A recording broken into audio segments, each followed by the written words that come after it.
Welcome di video ke-9. Hari ini gue mau ngebahas Kroasia melawan Belgium dan Costa Rica lawan Jerman. Kita mulai dari Belgium lawan Kroasia dulu ya. Mereka bermain imbang 0-0. Permainan yang cukup boring untuk gue. Tapi to be fair di sini harus gue akui Belgium ini bermain sedikit lebih baik lah dibanding di pertandingan sebelumnya. Gue lupa pertandingan sebelumnya itu lawan siapa ya? Costa Rica, sorry.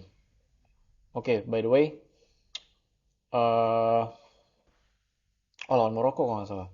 Ya, lawan Maroko 2-0 kalah. Nah, kita bahas dari line up dulu ya. Basically sih Roberto Martinez menurunkan 3-4-3, eh hampir sama lah ya. Cuman dia ada menurunkan beberapa pemain yang sebelumnya tidak bermain. Contohnya ada Yannick Carrasco di sebelah kiri. Lalu Dries Mertens dipasang dari awal sebagai striker. Trossard di kanan, De Bruyne di kiri, di tiga forwardnya Belgium. Di tengahnya ada Den Donker sama Witsel, kanan Munier. Tiga belakangnya praktis sama nih, Alderweireld, uh, Vertonghen, dan satu lagi Kastanye. Uh, untuk di babak pertama itu murni kalau menurut gue dua-dua saling bermain aman ya, nggak Kroasia maupun Belgia. Jadi yang tadi gue bilang nih matchnya boring banget. Dan di babak kedua di awal-awal menit itu langsung ganti Dries Mertens sama Lukaku. Lukaku masuk, jelas ada perubahan di lini depannya Belgium ya. Em, tapi ini benar-benar kayak Lukaku nih kayak dikutuk entah kenapa depan gawang berkali-kali. I think ada 5 kali kesempatan di depan gawang untuk golin tuh, tapi Lukaku nggak bisa convert satu pun. Dan dari sisi Kroasia pun juga murni mereka hanya mengincar ini ya, mengincar seri. Jadi Kroasia pun berbeda seperti pertandingan Kroasia sebelumnya melawan Kanada, yang dimana Kroasia mainnya keren banget. Gue ada sempat bahas juga di video gue sebelumnya, itu salah satu pertandingan yang enjoy to watch ya. Jadi di pertandingan Belgium lawan Kroasia itu Kroasianya cenderung bertahan. Belgiumnya ini kalau menurut gue cukup kesusahan gitu untuk nembus, walaupun di akhir-akhir menit pertandingan di babak kedua itu mereka banyak banget yang menciptakan peluang gitu. Mungkin ada half chance di babak pertama Dries Mertens yang umpan dari De Bruyne tapi tendangannya melambung ke atas. Tapi babak pertama sisanya ya benar-benar nothing dari kedua tim. Dan yang tadi gue bahas lagi, Lukaku asli 5 kali mungkin kesempatan depan gawang ya. Mungkin dia habis cedera juga, jadi belum ketemu match fitnessnya dan belum ketemu ritme pertandingannya. Tapi ya, I mean, kalau memang Lukaku ini sebegitu ngefeknya untuk permainan Belgia dan untuk cetak gol, menurut gua sih seharusnya Roberto Martinez menurunkan Lukaku ini dari awal. Instead dia masukin baru di babak kedua. Dari sisi psikologinya pemain kan akan gimana ya, beban juga gitu. Ketika lo masuk di babak kedua, walaupun menit-menit awal babak kedua gitu ya, tapi lo kan masuk pasti disuruh cetak gol ya, terutama Lukaku nih. Dan dia udah jarang banget main, maupun di Nations atau klub.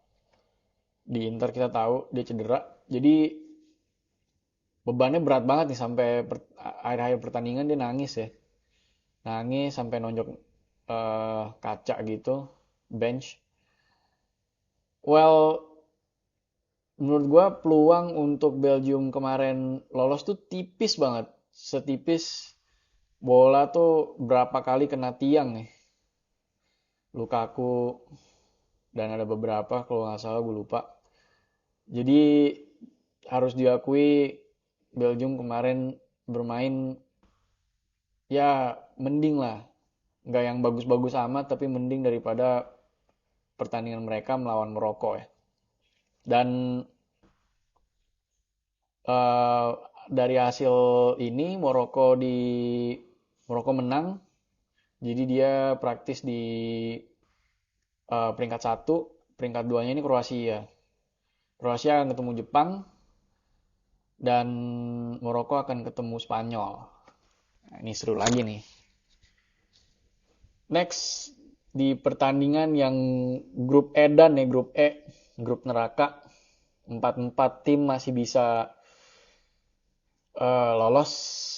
Spanyol, Jerman, Jepang dan eh, satu lagi Costa Rica. Dan gue nonton di pertandingan Costa Rica melawan Jerman ya, gue nggak nonton Spanyol melawan Jepang. Karena awalnya, to be honest, gue bener-bener uh, feeling gue itu Spanyol akan menang melawan Jepang. Tapi hasil akhir gila ya, Jepang bisa menang 2-1 melawan Spanyol. Dan Jerman menang 4-2 lawan Costa Rica. Jadi gue mau bahas di pertandingan yang gue nonton ya. Jerman melawan Costa Rica. Dari segi line up-nya dulu, Kimmich ditaruh di sebelah kanan, back kanan. Ini yang balik lagi nih, ini yang seperti gue bilang di video gue sebelumnya, murni Jerman ini uh, stok back kanannya itu fullback ya. Fullback kanannya itu tipis banget. Pertandingan pertama Hansi Flick pakai Schüller, pertandingan kedua Hansi Flick menurunkan Thilo Kehrer dan sekarang Kimmich.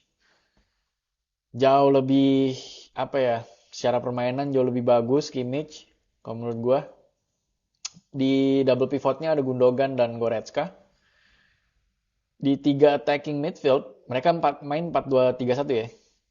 Tiga attacking midfield itu ada Musiala, sebelah kirinya Gnabry, sebelah kanannya Sane.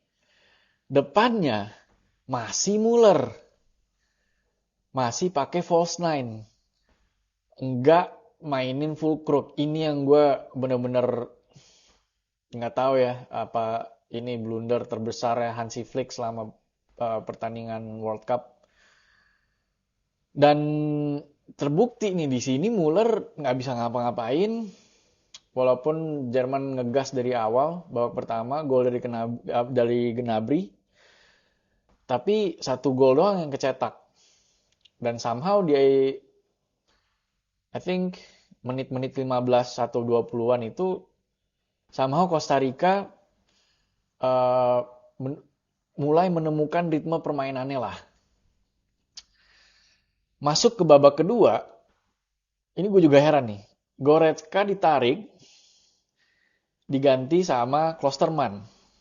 Supaya Kimmich bisa naik ke tengah, double pivot. Walau gimana ya, maksud gue Goretzka ini di babak pertama memang dia berperan sebagai defensive midfielder ya, cuman seringkali Goretzka ini masuk ke area pertahanannya si Costa Rica gitu. Seringkali Goretzka tuh ada di dalam penalti. Dan dari segi defensif, dia kan high work rate lah kalau bisa bilang. High defensive, high attacking. Ini gue juga bingung nih, kenapa Klosterman dimasukin sampai akhirnya Gundogan ditarik, digantikan Fulkrug di menit 50-an kalau nggak salah.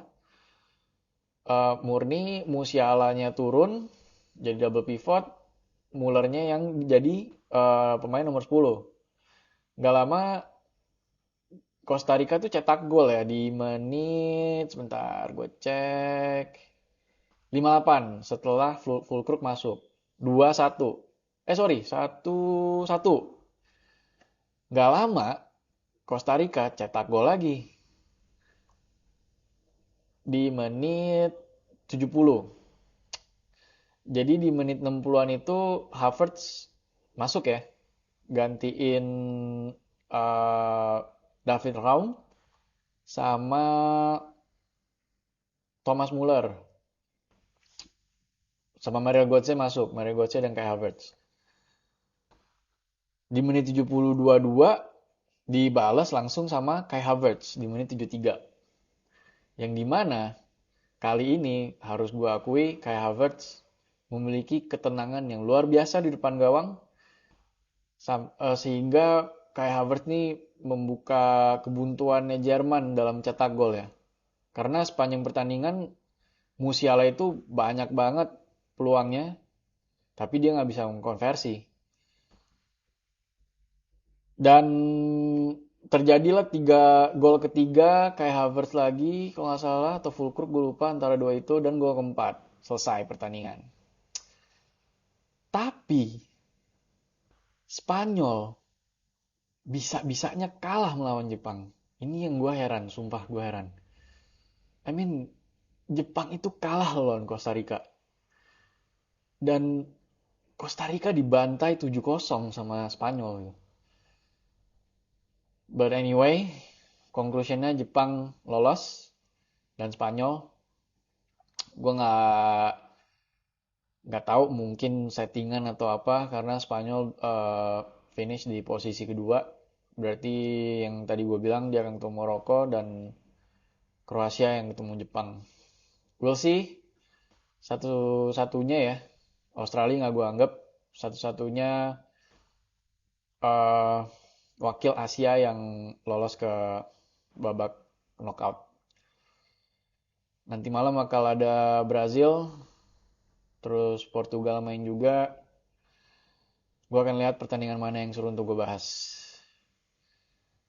Thank you udah yang udah nonton, yang udah subscribe. I'll see you in the next video. Thanks.